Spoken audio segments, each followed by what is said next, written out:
সুপ্রিয় দর্শক বন্ধুরা, আসসালামু আলাইকুম। সবাই কেমন আছেন? আশা করছি যে যেখান থেকে দেখছেন অনেক অনেক ভালো আছেন।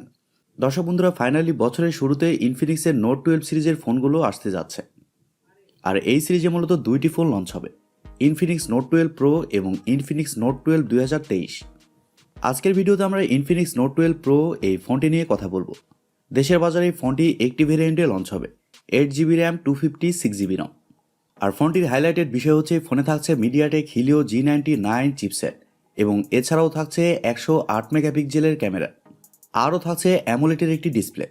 আর ফোনটি আগামীকালই লঞ্চ হবে। সো সব কিছু মিলেই ফোনটি আসলে কেমন হবে, আর ফোনটি যেহেতু আগামীকাল লঞ্চ হবে সেহেতু এই ফোনটির প্রাইস কেমন হতে পারে, এই সবগুলো বিষয় নিয়ে আজকের ভিডিওতে কথা বলবো। সো পুরো ভিডিওটি মনোযোগ সহকারে অবশ্যই দেখবেন। প্রথমে যদি এই ফোনটির ডিজাইন এবং বিল্ড কোয়ালিটি নিয়ে কথা বলি, তাহলে এই ফোনটির ব্যাক সাইডে এবং ফ্রেমে থাকছে প্লাস্টিক, তবে ফ্রেম একেবারে ফ্ল্যাট করা হয়েছে। আর ব্যাক সাইডে থাকছে 3টি ক্যামেরা, যা একটি গোল সার্কেলের মধ্যে রাখা হয়েছে, এবং একেবারে নিচের দিকে থাকছে ইনফিনিক্সের ব্র্যান্ডিং। অনেস্টলি বলতে গেলে ব্যাক সাইড থেকে ফোনটিকে দেখতে একটু অন্যরকম লাগছে, বাট সুন্দর লাগছে। ইনফিনিক্স এই ফোনটিকে যথেষ্ট লাইট ওয়েট রাখার চেষ্টা করেছে। ফোনটির থিকনেস করা হয়েছে 7.8 মিলিমিটার এবং ওজন করা হয়েছে 192 গ্রাম। এর কারণে লং টাইম এই ফোনটি আপনারা এক হাতে খুব ভালোভাবে ব্যবহার করতে পারবেন। আর ভালো ব্যাপার হচ্ছে পোর্টস অ্যান্ড বাটন হিসেবে এই ফোনটিতে আপনারা সব ধরনের পোর্টস অ্যান্ড বাটনও পেয়ে যাচ্ছেন, যেমন 3.5 millimetre headphone jack, type C slot ইত্যাদি। আর এছাড়াও এখানে দুইটি সিম কার্ডের পাশাপাশি একটি মাইক্রো এসডি কার্ড ব্যবহারের সুযোগ পাচ্ছেন, যা অবশ্যই ফোনটির একটি ভালো দিক বলবো। ইনফিনিক্স নোট 12 প্রো এই ফোনটির সামনে আসলে আপনারা পেয়ে যাচ্ছেন একটি ফুল ভিউ ডিসপ্লে, যার উপরের অংশে মাঝ বরাবর ইউশেপ বা ওয়াটার ড্রপের মাধ্যমে বসানো থাকছে সেলফি ক্যামেরাটি। এই বিষয়টি একটু খারাপ লেগেছে। এখানে যদি পাঞ্চলের মাধ্যমে সেলফি ক্যামেরা ব্যবহার করা হতো তাহলে কিন্তু জোস হতো, সেক্ষেত্রে সামনে থেকে দেখতে ওই ফোনটিকে ভালো লাগতো। আপনারা কি বলেন? তবে ডিসপ্লের চেন বা বেজেলও কিন্তু যথেষ্ট ন্যারো রাখা হয়েছে, তবে লোয়ার চেন আরেকটু ন্যারো হলে বেটার হতো। এই ফোনে ব্যবহার করা হয়েছে সাইড মাউন্টেন ফিঙ্গারপ্রিন্ট সেন্সর, যা যথেষ্ট ফাস্ট এবং অ্যাকুরেট বলে জানতে পেরেছি। আর ফোনটি আপনারা মার্কেটে 3টি কালারে পেয়ে যাবেন, গ্রে, ব্লু, হোয়াইট।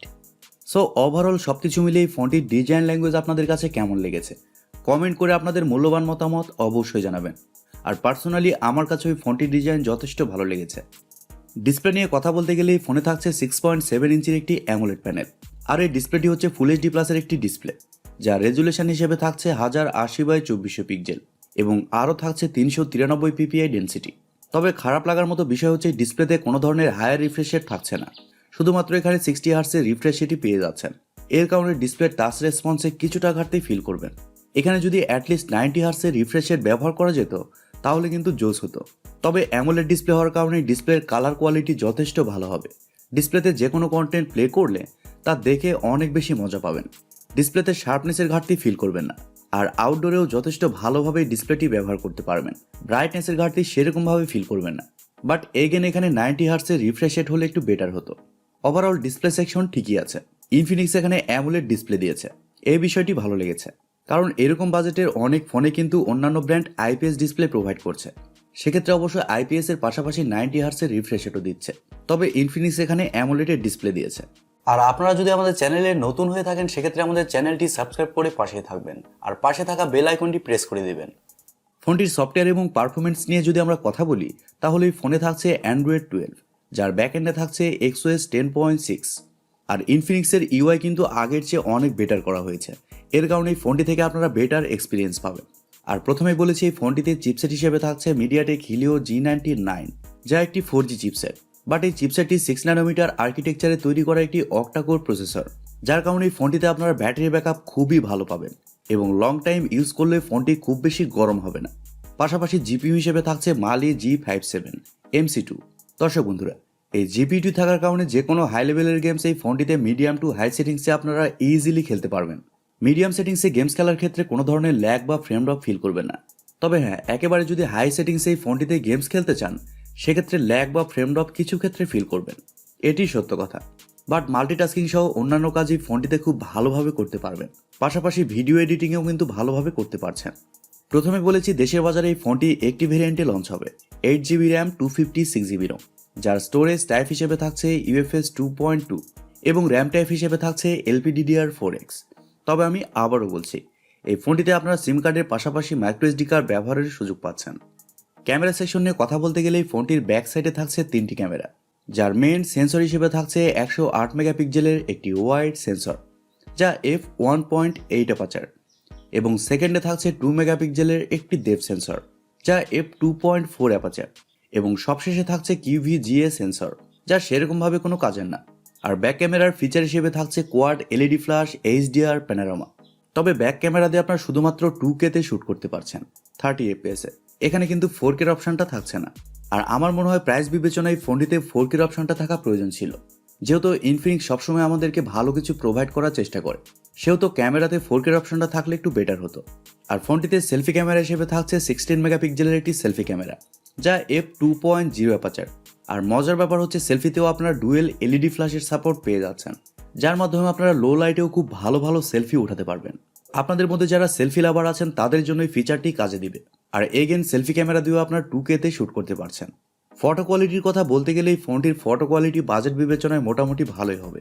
এবার আসলে আমাদের দেখার পালা বাংলাদেশের ওয়েদারে এই ফোনটির ফটো কোয়ালিটি এবং ভিডিও কোয়ালিটি কতটা বেটার হয়। ফোনটির আরেকটি ভালো দিক হচ্ছে এই ফোনে থাকছে ডুয়েল স্পিকার্স, এর কারণে এই ফোনটির অডিও কোয়ালিটিও কিন্তু যথেষ্ট ভালো হবে। আর এছাড়াও এই ফোনটিতে ওয়াইফাই, ব্লুটুথ, জিপিএস, এনএফসির মতো আরও অনেক ফিচার পেয়ে যাচ্ছেন, এবং ইউএসবিতে থাকছে ইউএসবি টাইপ সি 2.0। ফোনটির ব্যাটারি এবং চার্জার নিয়ে কথা বলতে গেলে এই ফোনে থাকছে 5000 mAh একটি ব্যাটারি, আর ফোনটিকে চার্জ করার জন্য থাকছে 33 ওয়াটের একটি চার্জার।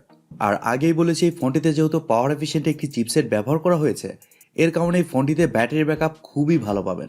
নর্মাল ইউজে এই ফোনটি আপনারা 1.5 থেকে 2 দিন খুব ভালোভাবে চালাতে পারবেন।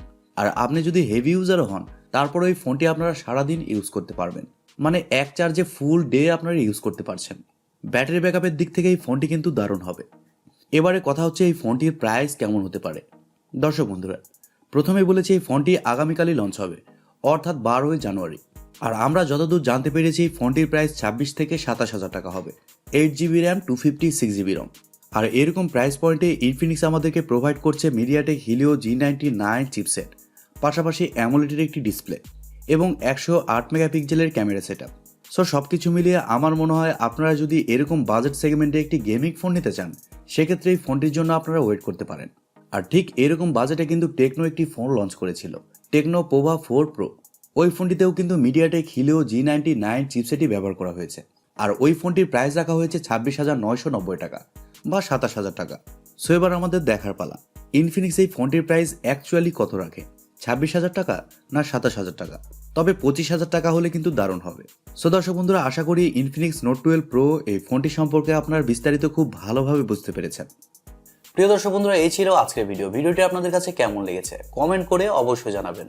আর ভিডিওটি যদি সত্যিই ভালো লেগে থাকে তাহলে TechTube চ্যানেলটি সাবস্ক্রাইব করবেন এবং ভিডিওতে একটি লাইক দিবেন। সো আজকের মতো এই পর্যন্তই, দেখা হবে কালকের ভিডিওতে। সবাই অনেক অনেক ভালো থাকবেন এবং সুস্থ থাকবেন। খোদা হাফেজ, টাটা।